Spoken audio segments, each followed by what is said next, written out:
Hello and welcome back to Adaptation, the ultimate vlog for film adaptations and the original material they're based on. I'm Jessica Dunn, and this week you're in for another one of our Spotlight vlogs.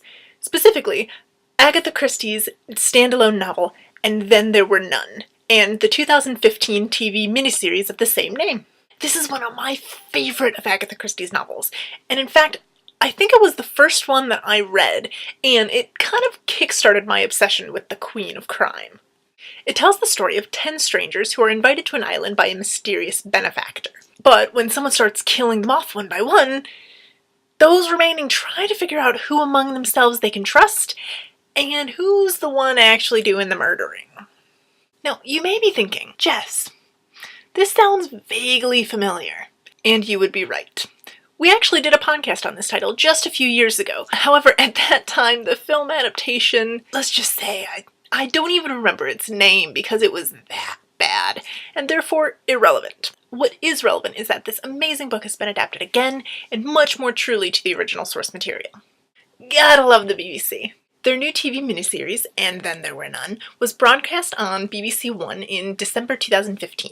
It had a cast to rival all others, starring Charles Dance, Maeve Dermody, Aidan Turner, Miranda Richardson, and Sam Neill, and many others. Obviously, I can't touch on everything that this book and adaptation actually raises.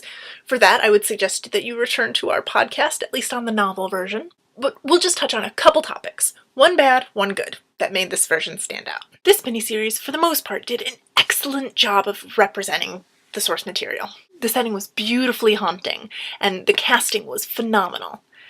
It was nearly the full package. But if there was one negative note that we had to add to this, it was that the scriptwriters seemed to think that they could actually improve on a story written by the Queen of Crime.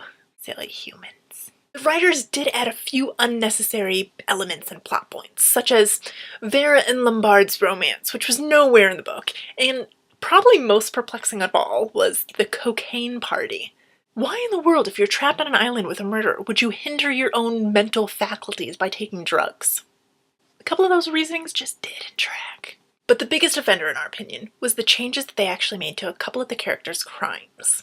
In the miniseries, they made General MacArthur take a more active role in killing his wife's lover, actually going so far as to shoot him in the back, whereas in the book, MacArthur merely sent out orders for him to be sent to the front of the battlefield, where he knew he would be killed, so it was a little bit of a less traceable crime.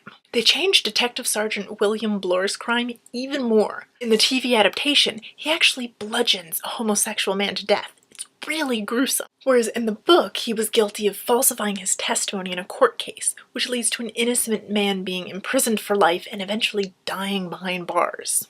Now, the reasons why we object to these changes are actually rather simple, and not just because we're persnickety when it comes to the details of the book. It's that the characters on the island are all chosen because they are each somehow responsible for someone else's death and escaped justice. But with MacArthur and Bloor's more direct execution of their crimes, it's less feasible that they actually got away with it and that someone just looked the other way. So that's gotten the bad part of the way. Now for the good. And there's a lot of good to be had in this, but we'll just stick to one example. And that is that we absolutely loved how this miniseries used selective flashbacks to slowly reveal the characters' backstories. And this was a particularly effective tool in communicating the increasing realization of everyone's guilt. After all, these characters are as much strangers to each other as they are to the audience, so it's only after the start of the action that we realize what they all have in common, and that they have been directly responsible for someone else's death. In essence, they are all murderers. But we as the audience are left to judge each of them based on the information that we're given. So by limiting the audience's information down to a drip, the creators actually introduced a constantly changing perception of the characters. Plus, of course the characters lie to each other about their own culpability, and it's only in the flashbacks that we as the audience see the truth of the matter. Take Vera, for instance, arguably the main character of the book, though not really from any sense of narration, but rather because she is, from the beginning, seemingly the most relatable, and even the one for whom we feel the most compassion to start with.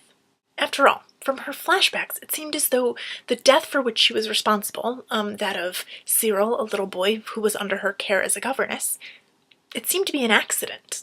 And from all accounts, she tried her hardest to save him, even to the point where she nearly drowned herself in the process. But as her story unfolds, the flashbacks cleverly show just how coldly calculating she is, planning Cyril's accidental drownings that her lover, Cyril's uncle, will eventually inherit his fortune. We see her send this young boy to his death, and then just pretty much play around in the sand while he weakly struggles against the waves.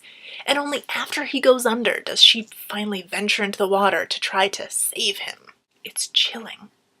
Her lack of remorse for the death of this sweet little boy, it's downright chilling. And the fact that this miniseries was able to convey this character, in fact, in all of the characters, just goes to show how good of an adaptation it really was. So I may have run a little long on this vlog. Sorry about that. There are still so many things that could be said about And Then There Were None, but maybe we should give you viewers a chance to say them. Feel free to leave your thoughts in the comments section. Also, don't forget to subscribe, check out our social media pages, and our podcast on iTunes. Thanks for tuning into Adaptation, and hope to see you next time.